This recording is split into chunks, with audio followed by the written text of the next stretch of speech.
तो यहाँ का सेकंड वाले पैराग्राफ से आपका सवाल क्या बनेगा कि caste system still existed India explain, है ना। तो caste system has not disappeared from contemporary India, some feature of caste system still existed explain. मतलब इंडिया में कास्ट सिस्टम अभी भी ख़त्म नहीं हुआ है, कास्ट सिस्टम के कुछ फीचर्स या करेक्टरिस्टिक्स अभी भी एग्जिस्ट करते हैं, आप इसको एक्सप्लेन करिए। तो आप बहुत सिंपल तरीके से एक्सप्लेन कर दीजिएगा कि अभी भी लोग जो हैं सेम कास्ट में शादी करते हैं, अनटचेबिलिटी अभी भी ख़त्म नहीं हुआ है, भले ही कानून मतलब लीगल तरीके से इसको बैन कर दिया गया है, लेकिन अनटचेबिलिटी यानी कास्ट बेस्ड डिस्क्रिमिनेशन यानी अपर कास्ट के लोग लोअर कास्ट के साथ डिस्क्रिमिनेशन अभी भी करते हैं। उसके अलावा जो लोग पास्ट में एजुकेशन का एडवांटेज लिए थे वो काफ़ी हद तक स्ट्रांग पोजीशन में हैं, और जिन फैमिली और जिन कास्ट के लोग पास्ट में एजुकेशन नहीं लिए थे उनकी फैमिली के लोग अभी भी सफ़र करते हैं। आप लोग रूरल एरिया में देख सकते हैं जिनके घरों में लोग अधिकांशतः सरकारी नौकरियों में हैं या जिनके परिवार के लोग अच्छे इंडस्ट्रीज़ में हैं, तो कहीं ना कहीं पास्ट में उनके ग्रैंडफादर या उनके फादर जो थे वो अच्छे एजुकेशन लिए थे, इसका प्रभाव था। तो इंडिया में या कंटेम्प्रेरी या प्रेजेंट इंडिया में कास्ट सिस्टम या उसके कुछ फीचर्स अभी भी एग्जिस्ट करते हैं, आप इसको एक्सप्लेन करिए। तो ये सारे पॉइंट आप आराम से यहाँ से एक्सप्लेन कर सकते हैं। उसके बाद आपका अगला पार्ट है, बहुत ही इंपॉर्टेंट पार्ट है, और यहाँ से आपका सवाल बनता है और इस चीज़ को आपको इग्नोर नहीं करना है। यहाँ से आपका क्वेश्चन बन जाएगा, बहुत ही इंपॉर्टेंट मतलब क्वेश्चन बनेगा, और ये पिछले साल बोर्ड के परीक्षाओं में मतलब 3-4 साल अगर देखें तो अलग अलग जितने भी हम पैराग्राफ आपको एक्सप्लेन कर रहे हैं वो एग्ज़ाम में पूछे गए हैं। तो जिससे आप यहाँ से ये वाला है कास्ट इन पॉलिटिक्स से, तो इसका क्वेश्चन आपका इससे बनेगा कि how caste can take various forms in politics explain, मतलब कास्ट पॉलिटिक्स में कैसे यूज़ होता है आप एक्सप्लेन करिए। तो सबसे पहले आप लोग यहाँ से इसका जो आंसर है यहाँ से बन रहा है।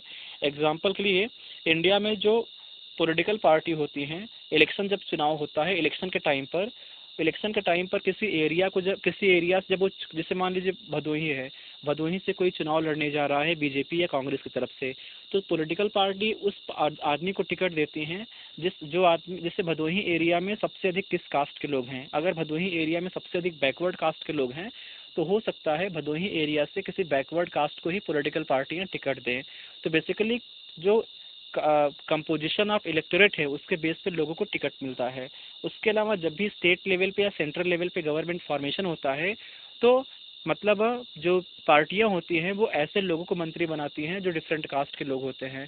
मतलब हमारे कंट्री में चाहे लोगों को टिकट देते वक्त की बात करें या सरकार में मंत्री बनाने की बात करें तो उनके कास्ट को ज़रूर देखा जाता है, क्योंकि उनके कास्ट को मंत्री बनाए जाने से उस कास्ट के लोगों को एक मैसेज जाता है कि देखिए हम आपके कास्ट के बारे में केयर करते हैं। तो caste can take various forms in politics explain करिए, तो पहला पॉइंट आपका यहाँ पे ये आ जाएगा। उसके अलावा आप देखते हो इलेक्शन का जब टाइम आता है, पॉलिटिकल पार्टी के लीडर होते हैं डोर टू डोर कैंपेन करते हैं, लोगों से अपील करते हैं, कास्ट के नाम पे वोट करने के लिए अपील करते हैं कि इंडिया में बैकवर्ड कास्ट के लोग हैं, शेड्यूल्ड कास्ट के लोग हैं, आप लोग का प्रॉपर डेवलपमेंट नहीं हुआ है, शेड्यूल्ड कास्ट को सब इग्नोर करते हैं, तो आप अगर हमको वोट करेंगे तो आपका ओवरऑल डेवलपमेंट करेंगे। तो कास्ट सेंटिमेंट यूज़ होता है पॉलिटिक्स के पॉलिटिकल पार्टी जो है इलेक्शन कैंपेन के टाइम पे। तो आप सेकंड कह सकते हो कि कास्ट का यूज़ होता है पॉलिटिक्स में जब पॉलिटिकल पार्टी और कैंडिडेट कास्ट के नाम पे लोगों से वोट मांगते हैं।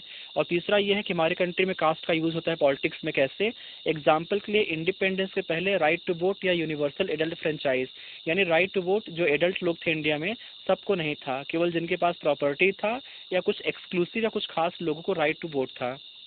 तो इंडिपेंडेंस के बाद इंडियन कॉन्स्टिट्यूशन ने कहा irrespective of people identity gender caste religion everyone shall be entitled right to vote. तो इंडिपेंडेंस के बाद उन लोगों को मतलब उनका इम्पोर्टेंस बढ़ गया जो जिनको पहले राइट टू वोट नहीं मिला था। तो पॉलिटिकल पार्टी ऐसे लोगों तक अप्रोच करती हैं जो पहले जिनको वोट नहीं मिला था। जैसे आप देखते हो, जैसे यहाँ पे सेंटेंस में लिखा हुआ है, यही वाला जैसे लिखा हुआ है कि ये यूनिवर्सल एडल्ट फ्रेंचाइज में सबको राइट टू वोट मिला। तो जो पॉलिटिकल पार्टी और उनके लीडर हैं वो लोगों का सपोर्ट लेने के लिए उनके पास जाते हैं जिनको अभी इन्फीरियर या लो ट्रीट किया गया था। हेथ्रो मतलब होता है टिल नाउ, जैसे SC ST क्लास के लोग या अपर कास्ट में जो पुअर लोग थे उनको राइट टू वोट नहीं मिला था। राइट टू वोट हमारे कंट्री में बहुत लिमिटेड था, जिनके पास प्रॉपर्टी था या रिच लोग थे ऐसे लोग को मिला था। तो जब राइट टू वोट सबको मिल जाएगा इसका मतलब है कि पॉलिटिकल पार्टियों को सबके पास जाना होगा। तो मतलब कहीं ना कहीं जो पॉलिटिकल पार्टी हैं वो कास्ट को यूज़ करती हैं पॉलिटिक्स में। तो बेसिकली अगर आपका सवाल बनेगा कि how caste can take various forms in politics explain करिए, तो आप ये वाले सेकंड वाले जो मतलब 3 पॉइंट है आराम से इसको आप एक्सप्लेन कर सकते हैं।